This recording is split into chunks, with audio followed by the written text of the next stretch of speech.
In today's video, I'm going to teach you everything you need to know before you start giving classes in Google Meet. By the end of this tutorial, you'll be ready to effectively use this essential tool in 2025 for your online classroom. Whether you're just getting started with online teaching or looking for a refresher, this guide is perfect for you.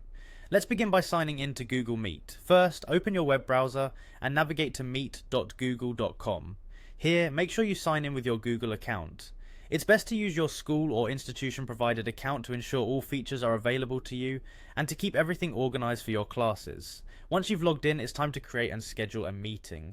You have a couple of options here. If you want to start a class immediately, click on New Meeting on the Google Meet homepage.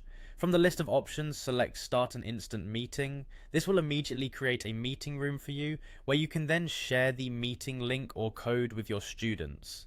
Make sure to distribute this information in advance so your students have no trouble joining. Alternatively, if you're planning ahead, you can schedule a meeting through Google Calendar.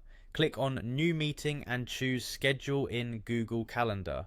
From there, click Create to set up your event and add all the necessary meeting details such as the date, time, and any additional notes. Don't forget to click Add Google Meet Video Conferencing. Once you've saved your event, share the invitation link with your students via email or through messaging apps. This approach ensures everyone is prepared and knows when the session is happening. Now that you've set up your meeting, let's talk about managing your virtual classroom. In Google Meet, you'll find host controls in the bottom right corner. These controls allow you to enable or disable features such as screen sharing and chat messages, helping you minimize distractions. You can also mute all students if background noise becomes an issue, allowing for a quieter and more focused session. Engaging with your students during the meeting is crucial. Use the Present Now feature to share your entire screen, a specific window, or just a tab.